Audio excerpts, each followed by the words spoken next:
Jaya Radha Madhava Kunja Bihari.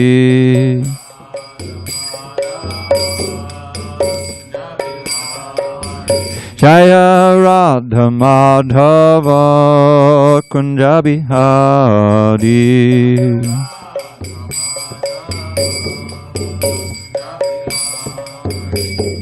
Gopi Janavallabha Girivardhari.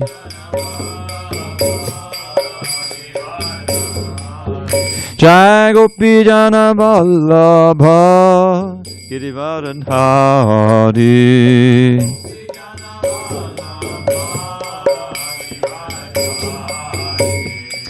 Yashodanandana Bhajadana Ranjana.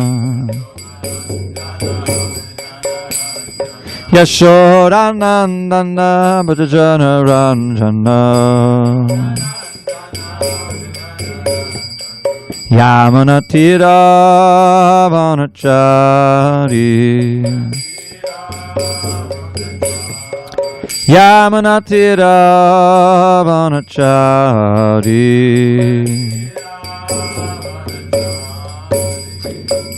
Hare Krishna, Krishna Krishna, Hare Hare, Hare Rama, Rama Rama, Hare Hare.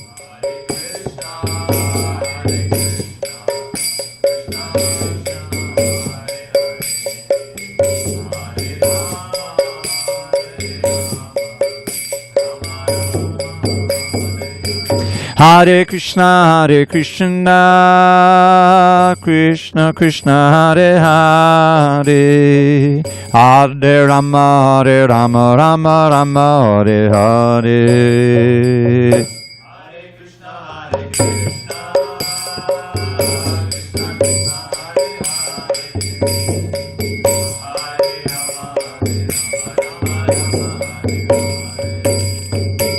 Hare Krishna, Hare Krishna, Krishna Krishna, Hare Hare, Hare Ram, Ram Ram, Hare Hare. Hare Krishna,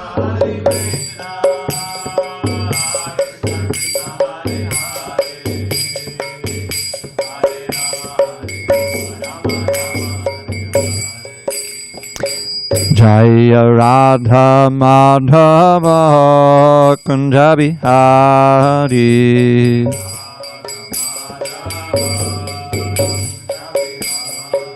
Jaya Radha Madhava Kunja Bihari.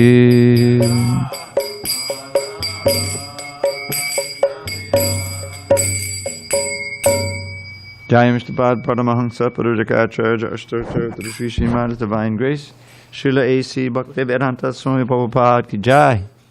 ISKCON BBT Founder Acharya Srila Prabhupada ki Jai.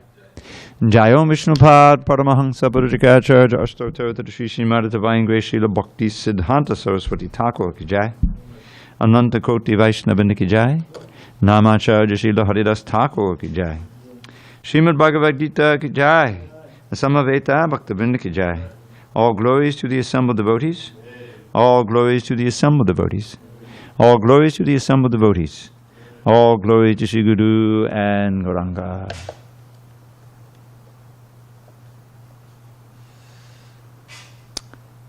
Okay. Om Namo Bhagavate Vasudevaya. Om Namo Bhagavate Vasudevaya. Om Namo Bhagavate Vasudevaya. All right, give me 1 second here.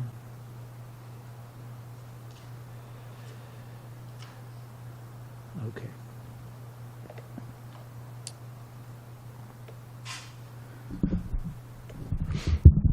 So on this 19th day of April 2022 in San Diego,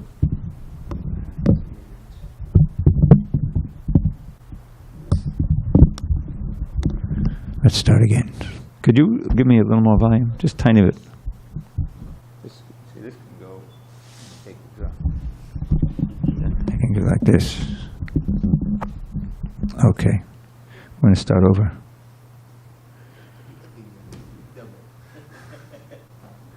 Hare Krishna. That's good.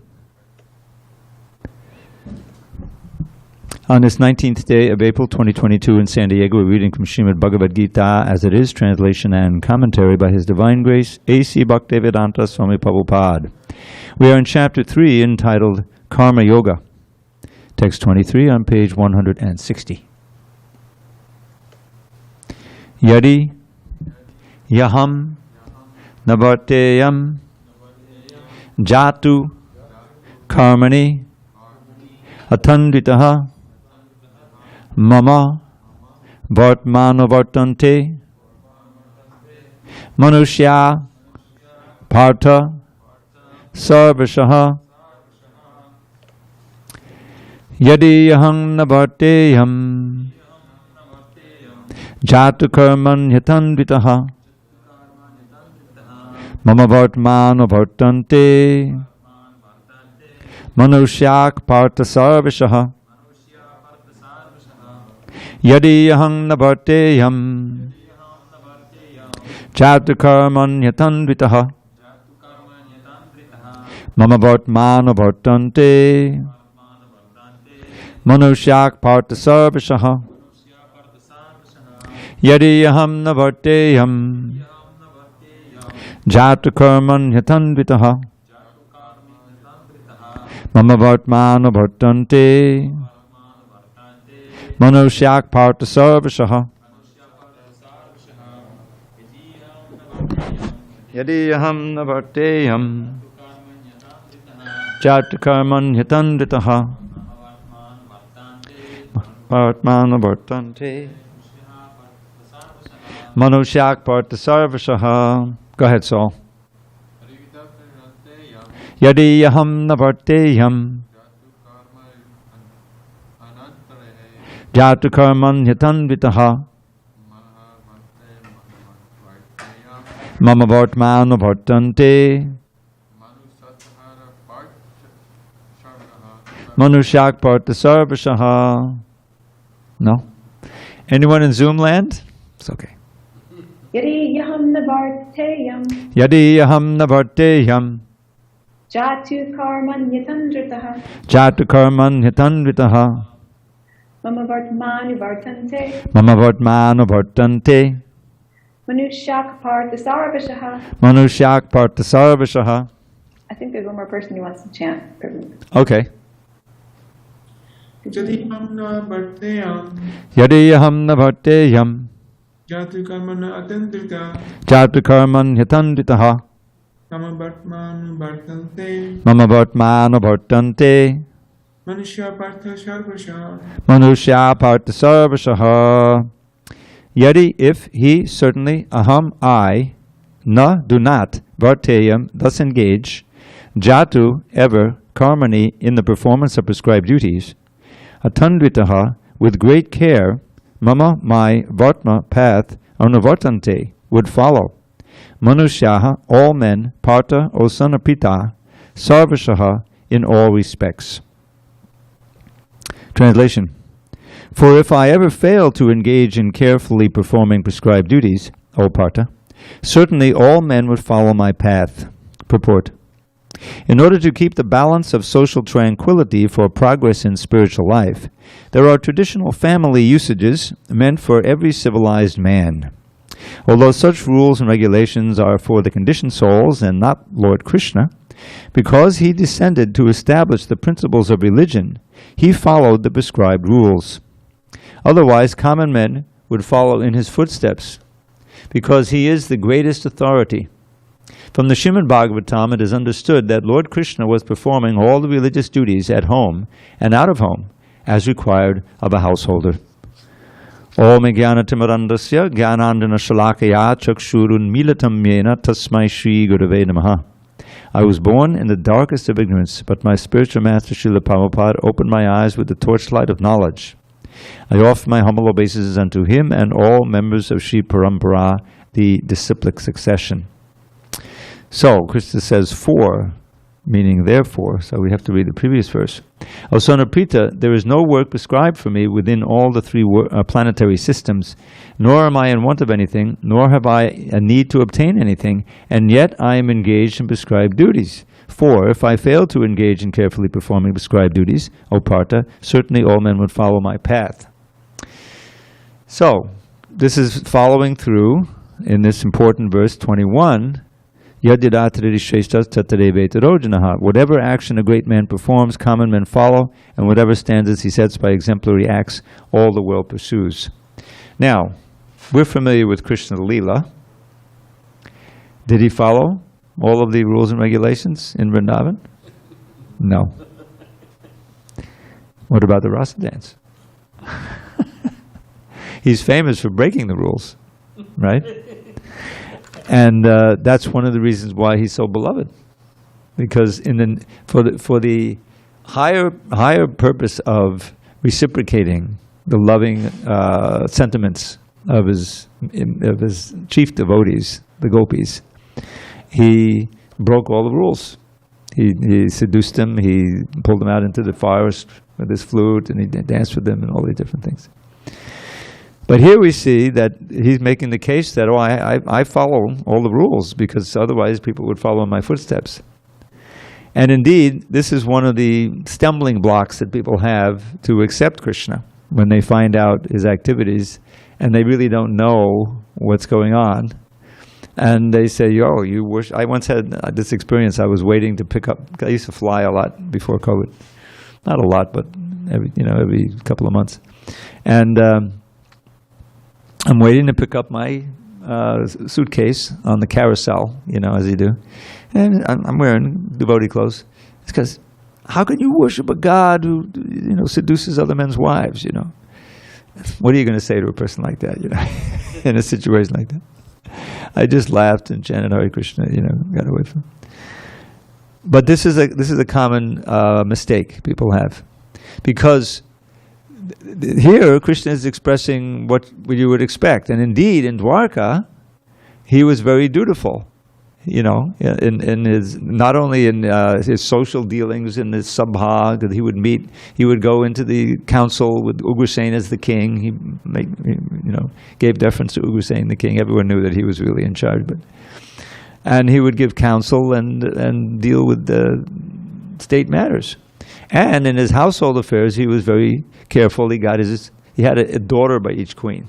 That's 16,108 daughters. And he got them all married, got the sons married, and observed all the rules and regulations for household life. For this very reason. Because he had to show an example. But in Vrindavan, it's a different mood. The mood of spontaneous love and spontaneous devotion. So there's a question that Purkit raises, I think at the end of the Rasa dance. How could Krishna, who is the definer and the enforcer of the rules of morality, how could he break those rules? And so the Shukadeva answers the question. He gives Lord Shiva as the example. First of all, how it doesn't, there's no question of any sinful reaction for Krishna. And the example is Lord Shiva, when he drank the ocean of poison. You remember that? When the demigods and the demons were churning the ocean of milk to get nectar, the first thing that came out was not nectar, but poison. Very virulent poison. And there was a danger that it would spread and that, it would cause disaster on the earth. So, or wherever they were. I don't know if they were on the earth, but anyway. So he drank that poison. And he could do it because he's Shiva. And what was the result? What was his effect on his body, you remember? His neck turned a little blue. Prabhupada makes the point in the Krishna book that if we were to even contact one drop of that poison, we'd die. And yet for Shiva, he drank a whole ocean of it and his neck turned blue. So the point is, I'm going to put this on mute if you don't mind. Okay. That those who are very powerful can sometimes transgress moral rules, and we're not meant to follow them down that path because we're not that powerful. And if they're truly great souls, they transgress the rules for a higher purpose. Krishna's higher purpose was to reciprocate the love of these great devotees, not for any low reason or any sense gratification reason. It was all he was doing it to give them a chance to serve him in the way they wanted to serve, for the higher purpose of exalting them and fulfilling their desires. There's an analysis at the beginning of the Rasa dance in Prabhupada's Krishna book of who actually was there in the Rasa dance. What is the background? And there's like 4 different categories. One is Krishna brought with him many of the gopis that are in the Goloka Vrindavan, eternal associates. There's a category of them. Another category are those who are being promoted from this plane, you see, from different places. And then there are the sages of Dandakaranya forest, who was there when Ram was on the planet. And when he came out into the forest, they were so advanced, they wanted to have this Madhurya Ras with him. He said, no, in this incarnation I have one wife, Ekapatni. But you're so great that when I take birth as Krishna later, because Ram was before, then you can appear as the gopis. You see? And then the 4th category comprises the personified Vedas. Some of the personified Vedas, not all of them. They appear in the 87th chapter of Krishna book, and they have these prayers. They're praying to Garbhodakshay Vishnu before the universe is created, it comes into being again. And some of them have a prayer there that they wanted to be in the position of the gopis, that they want, in their next birth. And so they also graduate to that position. So these are not ordinary, human beings or anything. They're all in a very exalted state. That's why they take the position of gopis. And so to fulfill their desires, Krishna broke the rules and regulations, and everything.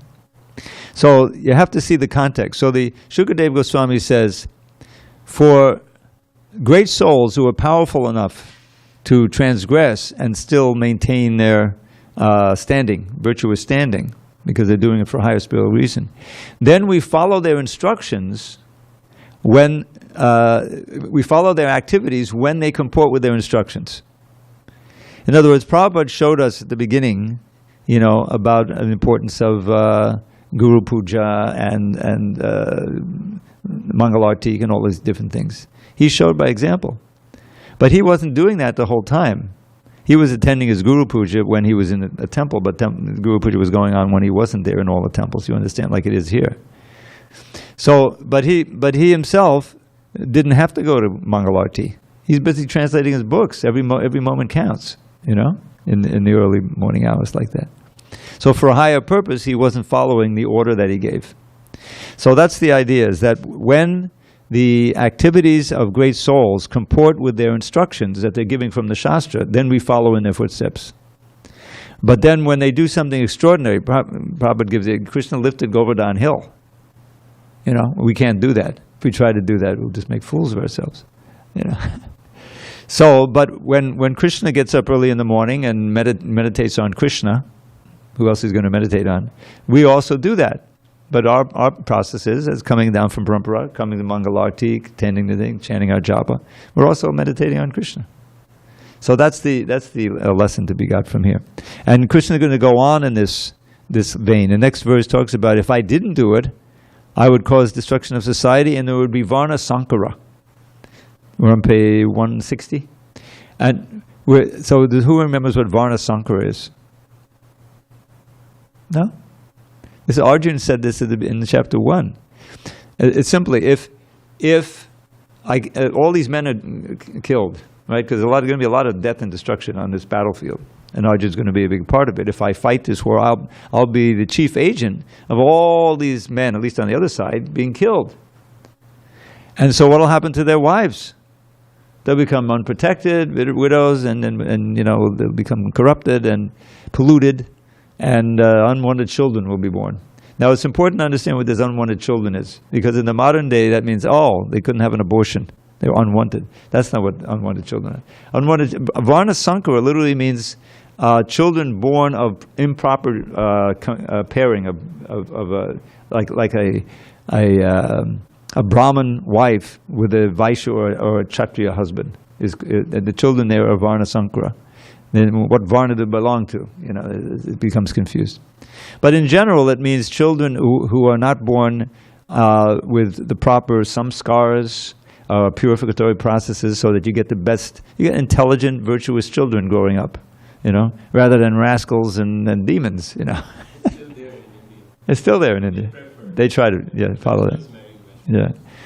So clearly, if there's no men around, if a large percentage of the husbands have been killed on the battlefield, then their wives could get into trouble, and I'll be the cause. Arjuna, I'll be the cause of society going to hell, because all these unwanted, unprotected, improperly trained children will be growing up. That was his argument. So this is what Krishna is going to say in the next verse.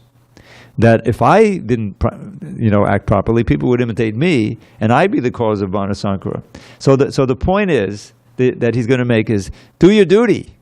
I'm doing my duty as a householder, Kshatriya. I don't have to because I'm God, but I'm doing it because I'm setting the example, and therefore I'm preventing Varna Sankara. You do your duty, which is to fight, and you have faith that my arrangement is that, no, there won't be Varna Sankara. There will be Yudhishthira on the throne, and Dharma will rule, and like that. That's the underlying argument here. So, any discussion on 23, or we can go on to 24? Yes, Dimitri. I also remember when Krishna and Balaram, when they killed Kamsa, they accepted Gargamuni, the spiritual master, showing that even though they didn't have to do that, they still did it. They accepted Sandipani Muni. Sandipani. Oh. You mean as a teacher? Yeah, go to as on a chair. Yeah. They went down to Ujjain, and then of course they were kind of exceptional students. There's these 64 arts. It's quite fascinating. They're not actually in the text of the Bhagavatam, but the commentators give it. And Prabhupada gives it in the Krishna book. You know what the first one is? No. Singing. So the singing down, you'll be on your way.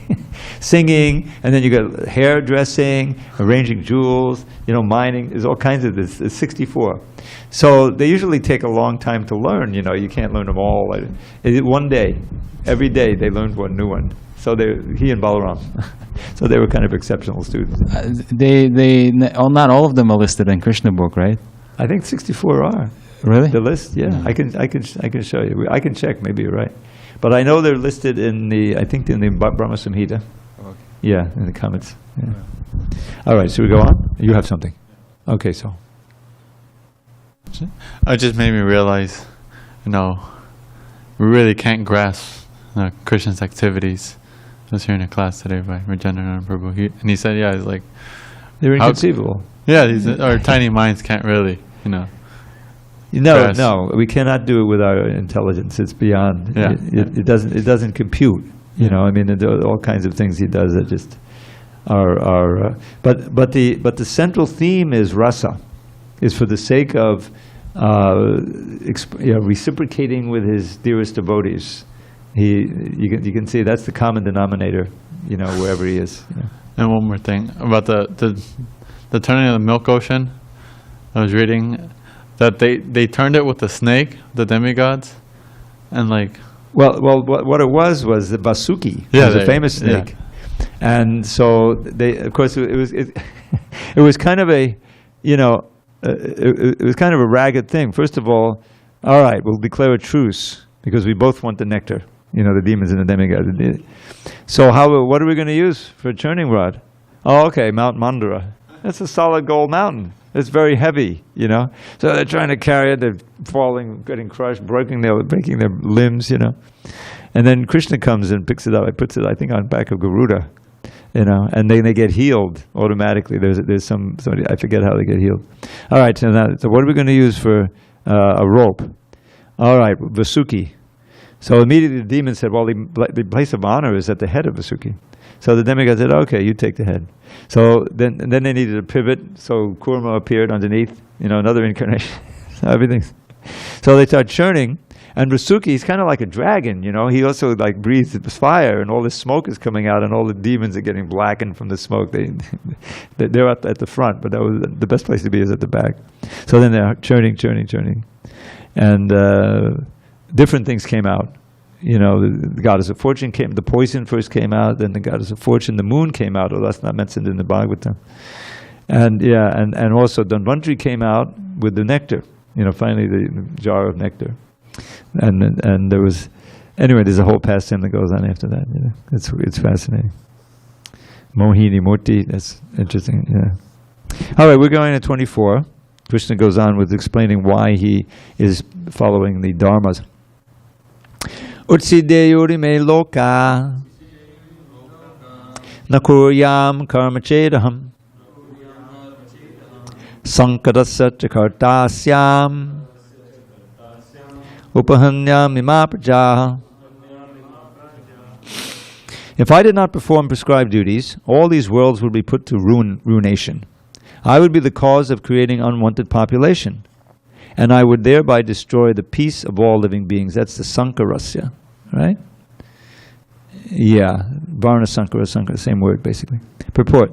Varna Sankara is unwanted population which disturbs the peace of the general society. In order to check this social disturbance, there are prescribed rules and regulations by which the population can automatically become peaceful and organized for spiritual progress in life. When Lord Krishna descends, naturally he deals with such rules and regulations in order to maintain the prestige and necessity of such important performances. The Lord is the father of all living entities, and if the living entities are misguided, indirectly the responsibility goes to the Lord. Therefore, whenever there is general disregard of regulative principles, the Lord himself descends and corrects the society. We should, however, note carefully that although we have to follow in the footsteps of the Lord, we still have to remember that we cannot imitate him. Following and imitating are not on the same level. We cannot imitate the Lord by lifting Govardhana Hill, as the Lord did in his childhood. It is impossible for any human being. We have to follow his instructions, but we may not imitate him at any time. The Srimad Bhagavatam 10:33, 30:31 affirms, and this is, I think, what I was referring to. Yeah. I'll say, you say, Naitat samache jatu manasyapi yanishvaraha vinushyat yachadan maudhyad hitarudhrobdijam visham ishwaranam vachak satyam tataiva charitam kvachit Tesham yat svapacho yuktam buddhimangs tat samacharet. One should simply follow the instructions of the Lord and his empowered servants. Their instructions are all good for us, and any intelligent person will perform them as instructed. However, one should guard against trying to imitate their actions. One should not try to drink the ocean of poison in imitation of Lord Shiva. We should always consider the position of the Ishwaras, or those who can actually control the movements of the sun and the moon, as superior. Without such power, one cannot imitate the Ishwaras, who are super powerful. Lord Shiva drank poison to the extent of swallowing an ocean. But if any common man tries to drink even a fragment of such poison, he will be killed. There are many pseudo-devotees of Lord Shiva who want to indulge in smoking ganja, it's two long A's, ganja, marijuana, and similar intoxicating drugs, forgetting that by so imitating the acts of Lord Shiva, they are calling death very near. Similarly, there are some pseudo-devotees of Lord Krishna who prefer to imitate the Lord in his Rasa Leela, or dance of love, forgetting their inability to lift Govardhana Hill. It is best, therefore, that one not try to imitate the powerful, but simply follow their instructions. Nor should one try to occupy their posts without qualification. There are so many incarnations of God without the power of the Supreme Godhead. So this is the final word, is that God, Krishna especially, does all kinds of amazing pastimes that we can't imitate. we can worship, we can recount, we can relish from our position as devotees, and we should try to. But they're not to be imitated. But when Krishna shows by his example in his Dwarka Leela about regulated household life and getting up early to worship the Lord, as I mentioned, those things we can take as examples. But we can certainly follow his instructions, and that he gives in abundance in Bhagavad Gita, also Bhagavatam. And we should understand that Vyasadeva is an incarnation of Krishna, so the whole Bhagavatam is really Krishna's instructions. And it's the greatest evidence. Remember the end of chapter 16. I always like to go back there because it's such an essential instruction. So after describing the fate of the demons, how they go down and down and down and suffer in hell, Krishna says at the end there, Tribadham narakassedam dvaram nashanam atmana kama krodas tata lobhas tasmare tatrayang chajait. There are these three gates leading to this hell: lust, anger, and greed. The wise man gives them up. And then he says, let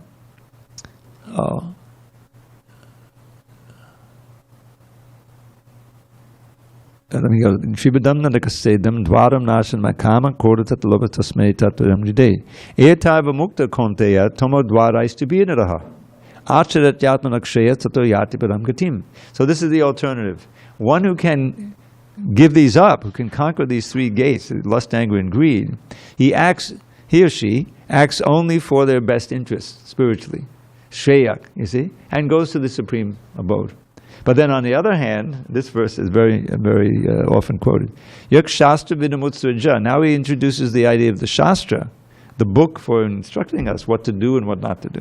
Yak Shastra Vidamutsraja. Vartate kamakadata nasasiddhim avapnoti nasukam napadam gatim. Just the opposite. But one who casts away, disregards the injunctions of Shastra and acts simply on his own whims, whatever he or she wants to do, then such a person doesn't get perfection, doesn't get happiness, and doesn't go to the supreme goal. In other words, they stay bound in this material world for suffering. And therefore, tasmat chastra pamanam te karya bhavastito. Gyatva Shastra Vadanoktam Karma Kartam Iharasi. Therefore, to find out what one should do and what one should refrain from doing, which is what life is all about, doing one thing, not another, one has to consult Shastra, rely on Shastra. And understanding what the Shastric injunctions are, one has to perform or conform one's life to the do's and don'ts of the Shastra as a matter of duty. Now, the idea is that in the beginning, it's a matter of duty. It's not that it's spontaneously attracted to get up in 3 a.m, but it's a matter of duty, and everyone else is doing it, and I know that this is for my greatest interest. The intelligence is controlling the lower self, which just wants to lie in bed. You get up, and that's the beginning of your spiritual life. You start to conform to those things which are somewhat austere, but each one of them helps us in our progress toward the pure devotional service. So it all comes down to the Shastra. The Acharya is an essential link between us and Krishna. Those who are realized, like Srila Prabhupada, and what do? Remember the qualification of the Acharya. They know the Shastra, backwards and forwards. They follow the Shastra, and they teach the Shastra. Learn it, live it, give it. This is my little Bhagavad Gita. Learn it, live it, give it. That's all you got to know. So this is all about duty. This is karma yoga. What do we do in life? For what is the best thing we can do? And it's now it says we should follow our duties in the role that we play in society, with Krishna in the center. That's always there. When Krishna is the center, it's possible to do that, and it all becomes very auspicious. Okay. That's clear. Any doubts? All right, let's go on. Text 25. Sakta karmanya vidvangso yata kurvanti bharata kuyad vidvang tata saktash chikeshu lokasangraham. As the ignorant perform their duties with attachment to results, the learned may similarly act, but without attachment, for the sake of leading people on the right path. Purport. A person in Krishna consciousness and a person not in Krishna consciousness are differentiated by different desires. A Krishna conscious person does not do anything which is not conducive to development of Krishna consciousness. He may even act exactly like the ignorant person who is too much attached to material activities. But one is engaged in such activities for the satisfaction of his sense gratification, whereas the other is engaged for the satisfaction of Krishna. Therefore, the Krishna conscious person is required to show the people how to act and how to engage the results of action for the purpose of Krishna consciousness. And you can see Prabhupada, that was a major part of his preaching. Setting up these temples, it's a place where we're intended to actually follow Krishna consciousness and invite people to come and take part and learn the art and see us doing it. And also, if we're doing it nicely, then we'll also be happy and peaceful in a way that they don't feel. They'll be attracted. Well, I want some of that. I want to be like, whoever they meet, Bhakta Saul. And then Saul can tell him his story, how he wasn't like this all the time, but because he chants Hare Krishna. Now I'm happy and joyful. I'm dancing like him. So that's a temple is a very public institution. It's not very, it's like it's not secret. We don't keep everything locked. There are times that when we invite people to come in, they have to meet the crest test. But come on in. That's usually, what the crest test is: clean, respectful, sane, and sober. It's a pretty low bar. These days, maybe not so low. But yes, and just take part, see what's going on. Get the atmosphere, get a book, learn about it. So that means that we're meant to be examples. We're meant to be examples of ideal life, really. And if the more we move toward that, the happier we'll be. Because our own consciousness will be becoming purified and more ecstatic. And we'll be preaching just by being here in the temple. Being here when people come and greeting them properly and treating them properly and feeding them. And, that's preaching. That was Prabhupada's program. That's Lord Chaitanya's program. Lord Chaitanya's program for the masses was Mass, Sankirtan, and Prasadam. He didn't have any mics. He didn't have any mics. He would address 1,000 people. Of course he would talk. But he wasn't preaching a lot of philosophy to the masses. To the great intellects like Prakashananda Saraswati, Sarvabhauma Bhattacharya, he would definitely, defeat them and make them into devotees. But for the masses, they don't need to be defeated. They're already defeated. Rather attract them, get them, drawn into the kirtan, and then they're always ready for prasadam, and that's an important part of it. So that was Lord Chaitanya's program. And we're meant to, follow in his footsteps as far as possible, and as footsteps of his dear devotees. And then we'll be on the safe side. So the learned may act without attachment to the results to show how one can start loosening those bonds of karma. Because the more you're attached to the fruits of your activity, the more you're bound to this world. This is one of the themes of this chapter. All right, one more. Na buddhibedam janehed agyanam karma sanginam joshayet sarva karmani vidvan yukta samachadan.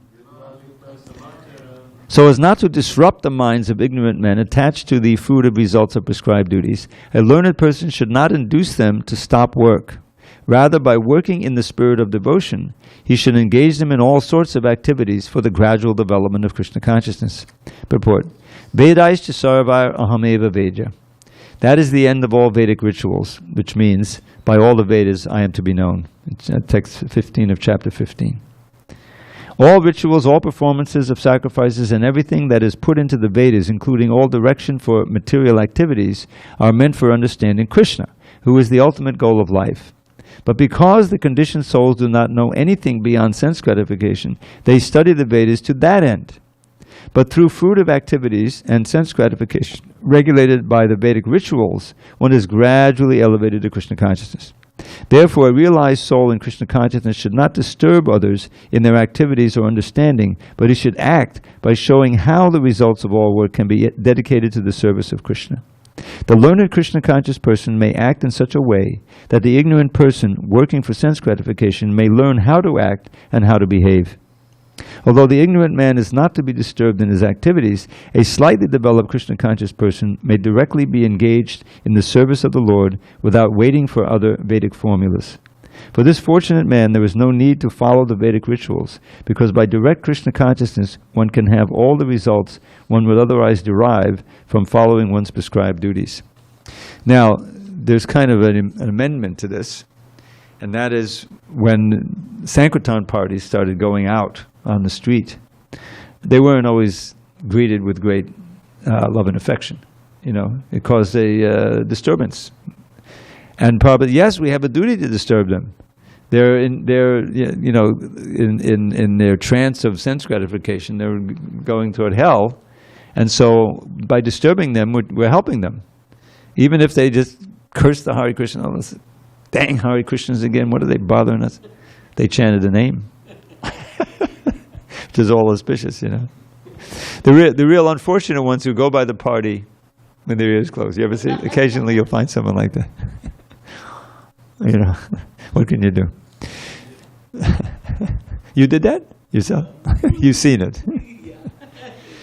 But really, book distribution, you're kind of getting into their space, right? You're trying to, break their trance of sense gratification. Hey, come on over, see what I'm doing. Or you actually walk up to them and say, And so, there's, I don't know what percentage of people just brush you off. But if you didn't try, you wouldn't find that person who really says, oh yeah, let me check it out. I'm into yoga. They're out there, So that's, it's not exactly following this order, which is, it shouldn't disrupt their minds. Yeah, and when we do disrupt their minds. But we don't disrupt their minds by telling them stop working, We try to show them how they can live comfortably, but at the same time progress in devotional service. Is it really so hard to become a vegetarian? It's not. It doesn't kill you. I've been a vegetarian since before I joined. 50 years a vegetarian. It's true. I'm getting older, but we all get older. But so as far as health goes, it certainly doesn't. It helps. It doesn't hurt.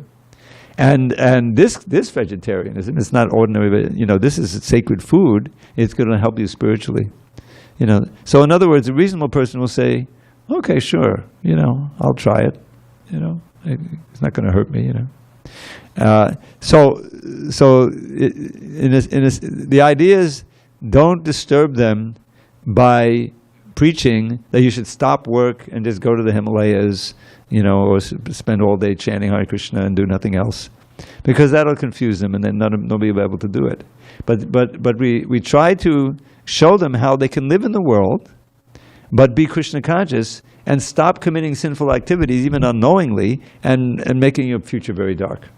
This is the preaching. This is what's coming out of this chapter. Okay, that was 26, wasn't it? Yeah. Okay, now the next verse is perhaps the most famous verse in this whole chapter. So let's read 27. Prakriti kriyamanani gunai karmani sarvashaha ahankadavam hudatma kartaham iti manyate. The spirit soul, bewildered by the influence of false ego, thinks himself the doer of activities that are in actuality carried out by the three modes of material nature. Purport: two persons, one in Krishna consciousness and the other in material consciousness, working on the same level, may appear to be working on the same platform, but there is a wide gulf of difference in their respective positions. The person in material consciousness is convinced by false ego that he is the doer of everything. He does not know that the mechanism of the body is produced by material nature, which works under the supervision of the Supreme Lord. The materialistic person has no knowledge that ultimately he is under the control of Krishna. The person in false ego takes all credit for doing everything independently, and that is the symptom of his nescience.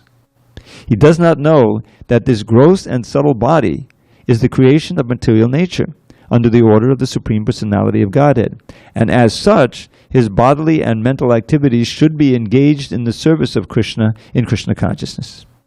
The ignorant man forgets that the Supreme Personality of Godhead is known as Rishikesha, or the master of the senses of the material body. For, due to his long misuse of the senses and sense gratification, he is factually bewildered by the false ego, which makes him forget his eternal relationship with Krishna. So you can see how important this verse is. Everyone in the material world has this false ego, the false sense of self. And in fact, in the Kapila Dev chapters, have you ever read the third canto? I don't know if you did. It's a fascinating a couple of chapters about how the creation takes place. And there's this whole thing of how the ahankar, of course the soul is there, but the false ego, in connection with the different modes of nature, in connection with goodness produces the mind, in connection with passion produces the intelligence, in connection with ignorance produces everything else, the objects of the senses themselves, and all of the different knowledge-acquiring senses and so forth. And in this way, the living entity gets a body constructed out of the material energy, and we think the false ego is saying, "Oh, I'm in control of this body." Even the animals, they don't have much of an intelligence, but they're, got mobility and they got this and that. They can go here and there and they can, run away. But the human being, the highest, of the conditioned bodies, we're considering that we're in control. That look what we've done with nature. We put up this dam. We got all of these cities. Look how these wonderful buildings. We're doing crazy. And we built the internet, and we're doing this, and computers, and we're going to Mars. And what do you mean we're not in control? It's just such an illusion. Meanwhile, you're living in a body whose time is running out. Everyone's time is running out, right? and eventually, because whatever karma you've done, you're going to get another body, another material body. And you can't control the time. The time is so powerful. It's Krishna's energy. And everything you hope for, everything you work for, everything you build and accumulated is all taken away. What's that famous phrase? Mrityu sarvaharas chaham. As death, I appear. I am death. In the 10th canto, 10th chapter, he says, I am this, I am that. He says, I am death, and I take everything away. At the time of death. Mrityu at the time of death. Mrityu sarvaharas chaham. So who can deny that?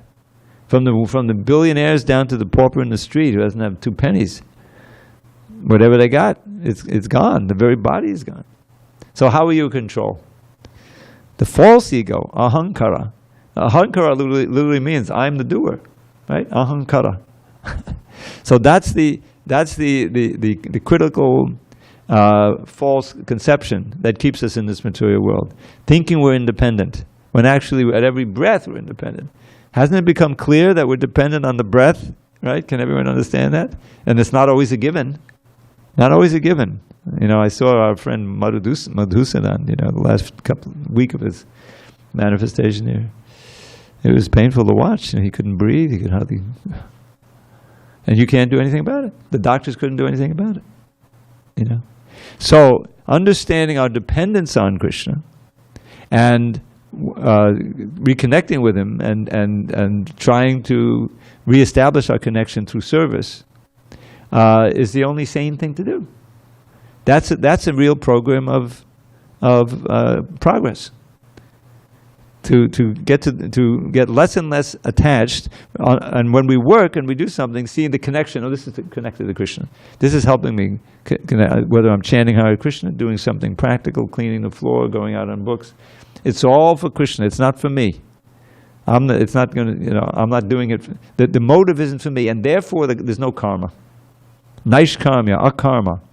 That's great. Then you're not getting more and more entangled in this world, and you're getting rid of your previous entanglements. Remember the knots in the heart? You're cutting those knots. You get free. And then we can, when they're free, then we can praniya vasaniya chitang vipadma.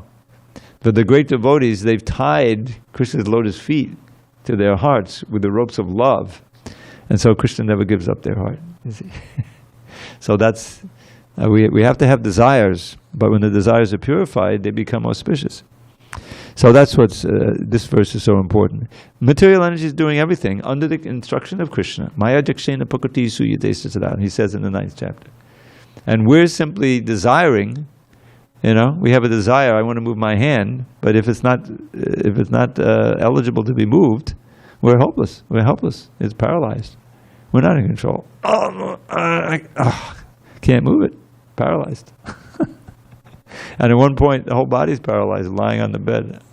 Can I get up? No, you can't get up. How are you in control? So intelligent person understands his helplessness to begin with, and tries to connect through activity, through hearing, chanting, and all the other activities, to the Supreme Controller, who then we can get free of this material body, this engagement, because we're free of ahankar. We have real self-identification as a devotee of Krishna. That's the mode. Okay, any final word? Okay, so just remember one more time. You know, chant Shri Krishna's name and worship him with all your heart. Follow his instructions, and to others them impart. That's all you got to know. All glories to Srila Prabhupada. Hari Hari Bol.